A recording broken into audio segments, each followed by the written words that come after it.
few years ago, our Canadian Ministerial Association announced the details for our annual meeting for that year, and then we usually hold that in May. I can trust everybody to understand why a minister in May might need a little break. So prior to COVID, it had been the tradition for many years to pick a location and make reservations at a retreat center, and all of us would make our travel plans if we could, and we'd show up there and we'd stay some time in that retreat center, and we'd participate in an agenda that covered several days and included business and worship and collegial dialogue and professional development. Woohoo, huh? Well, just so you know, ministers can have fun too. So there was also laughter, and it was traditional to play charades very late at night after a certain amount of adult beverage. And singing was also involved. So ministers know how to have fun too, so it's okay. The first big change to that, when we really had to start thinking about that, of course, came because of COVID. And suddenly we had to rethink this strategy of going somewhere we couldn't, to a retreat center all closed, and how we might be able to be still in connection and support for one another given the challenges of travel and meeting and restrictions and schedules and things. And we'd already done some experimenting on Zoom, so we had that we thought we could do that, but we weren't sure what else. And I think all of it at that time, if we think and go back to that time, remember just feeling totally overwhelmed by everything. And I was already feeling overwhelmed when the announcement for our minister gathering arrived. And as much as I enjoy those collegial retreats, I was really having trouble absorbing all of the instructions and all of the dialogue about how we could change things around and make this work. So finally we figured, well, the meeting has to be all done on Zoom, of course. And so then we're not in one location together on one time zone, we're on 333 that Canada seems to have. And we'd all have to figure out how, what the agenda said it was at 10 o'clock at this time, what time was that for us? And who was getting up and having to have breakfast at 4 a.m. and who, all that kind of stuff had to happen. And I, okay, I can figure this out. Okay, what's next? Well, then it was announced that all of our documents and agendas and materials would be available in a file shared on Google Drive. Okay. What is Google Drive? She quietly said to her staff member who came over and said, I can help you with that. I am not the world's most techie minister. And frankly, I'll be 70 soon, and I've decided and found that I don't really care quite as much as I did when I was in corporate life about learning the next program. So yes, my tech-savvy staff member helped me interpret what that meant, showed me how to find things and open them. So another breath. I was a bit unsure, but I'm going to move forward. I'm ready. And then an email asks us to download and learn to use a new networking program that will help with our discussions and capturing minutes, and I lost it. Now, in the normal course of my life, people often comment that I seem so calm and easygoing. And that would not have been their feedback that day.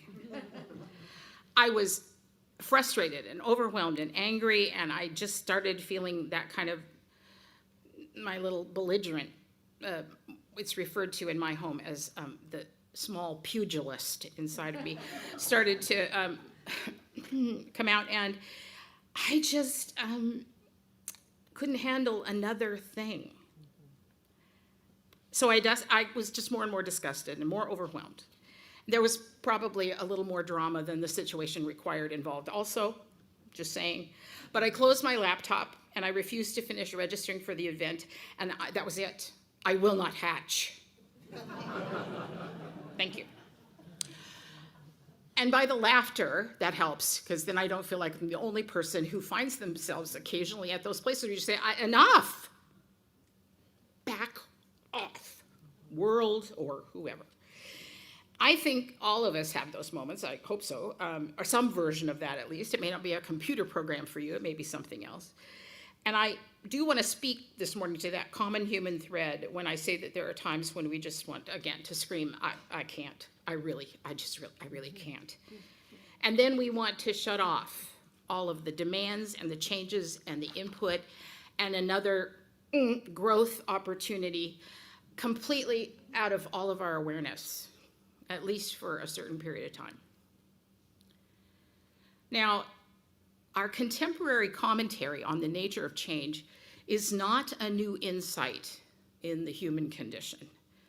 Ancient cultural stories in Egypt and in Greece and in the Celtic-speaking nations, those stories often referred to as myths, speak of the gods of chaos and stability who are constantly at war with one another in their attempt to shape and control the world. There are narratives which reflect this sacred confrontation in the world's religions. So we aren't the first who've had these experiences, we're just the people now. And we are the ones who are experiencing it in our own lives. I think a great analogy for that too for me is that drinking from a fire hose sort of thing, where suddenly you realize you're just trying to take in all this input and all the stuff that's coming at you, and it's sort of getting to be too much.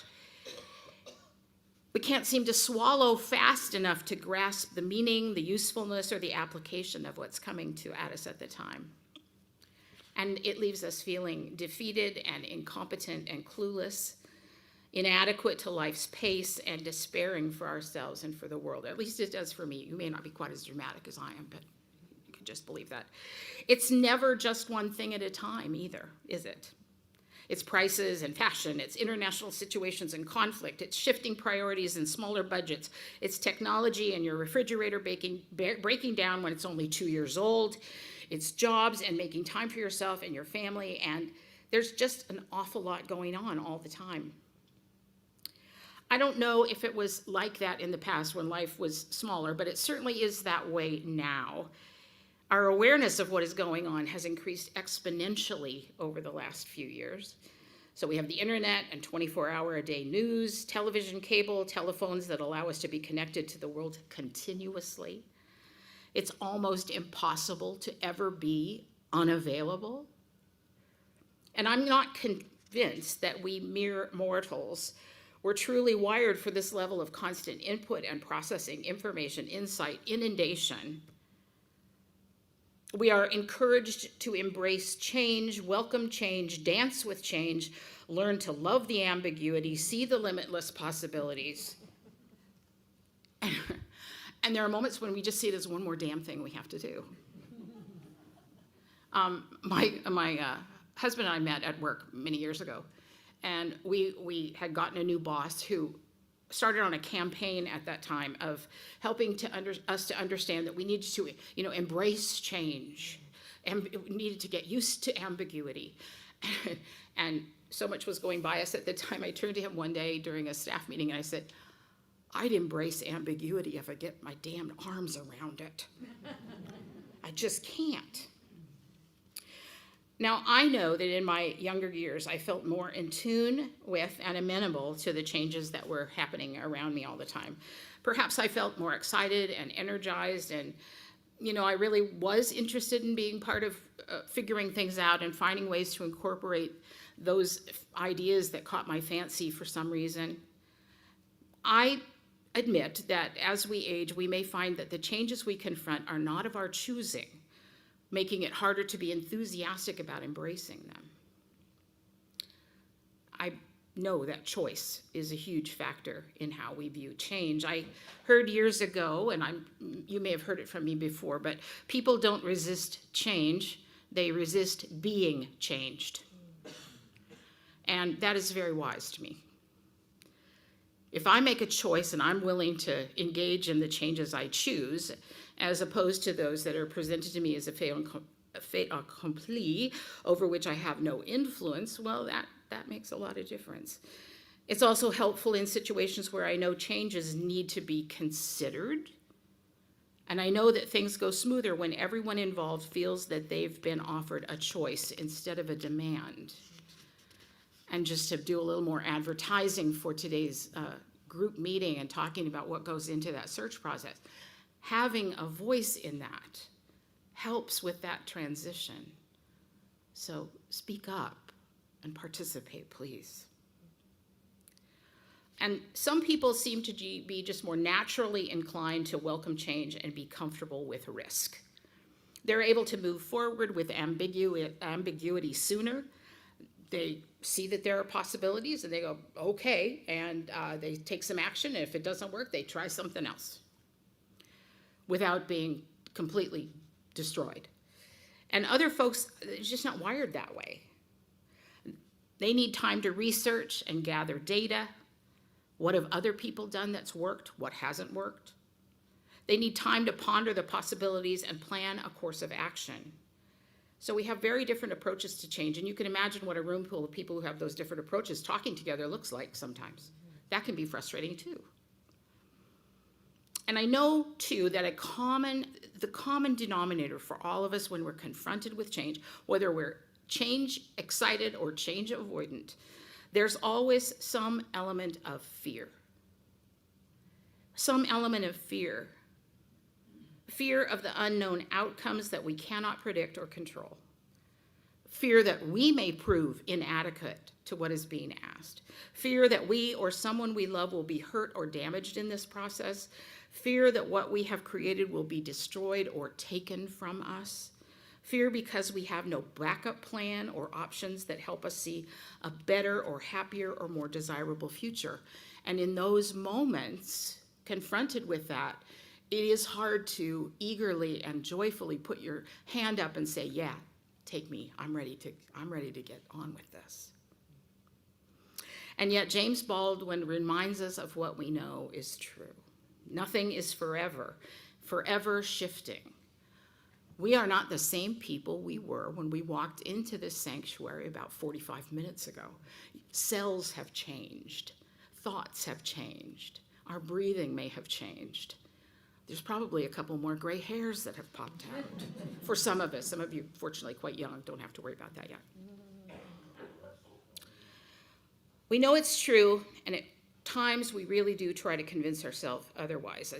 It's that chick who says, I'm not leaving where it's safe. I'm going to stay right in here. Which sounds like a great strategy until you realize that isn't the way life works. Sometimes choosing not to hatch is choosing not to flourish and choosing not to live. If we perceive that change can mean something is being taken from us, affecting our comfort and security, snatching from us our sense of control and mastery over our own life, those are really challenging moments. And yet our song this morning, one verse was, don't be afraid of some change.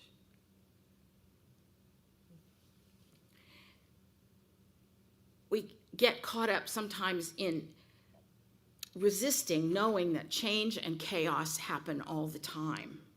That's natural. It happens in nature. It happens in communities. It happens everywhere. When we deny that we are creative and capable, resilient and strong, especially when we hold hands and go together, we see something that looks intimidating and we just decide, I'm just going to stand down. I don't think I can handle another thing. And that's the time when we need to ask for help. When we stop demanding clear prophetic answers on how everything in the future is going to work, in the words of Adrienne Marie Brown, and start seeing ourselves as co-creators of the future, of a future that works for us. I will say that in times, in my work as a minister and with congregations, often I'm there in the role of saying, excuse me, there's some change we're going to need to think about. And inevitably, the question always is, well, what's that going to look like? I don't know, it's change.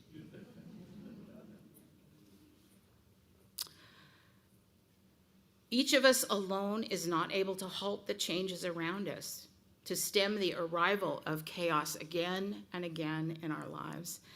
And that is actually not what we are here to do. We are here to pay attention to what is happening to us and to others, to the world, and to acknowledge that we have a role in what happens next. In that case, we have some choices. Is our role to be helpful or obstructive? Is our role to be positive and thinking of opportunities, or is our role to just say, no, fine, I'm fine where I am right now, thank you, I'm not going there. We are here to learn and embrace that we are creative. We are creative responders who can be courageous enough and bold enough and capable enough to shape the future. We can show up, maybe in different capacities, maybe in different ways. That's okay. But we can be at the table. We have the strength, we have the creativity, and we have the oomph to do that. We are also here to offer and accept help from each other, to join our various talents and skills and perspectives to make something better than any one of us might have imagined by ourselves. And sometimes, in those moments when it all feels just too much, we are allowed to take a moment, a couple maybe, to step aside from the fray and to express our frustration, to admit that we are tired right now and that we need to take a break. And then after we take a few breaths, what we are here to do is to get back in it, to get back to the work of life, because for those generations to come that James Baldwin talked about, we are the only witnesses they have.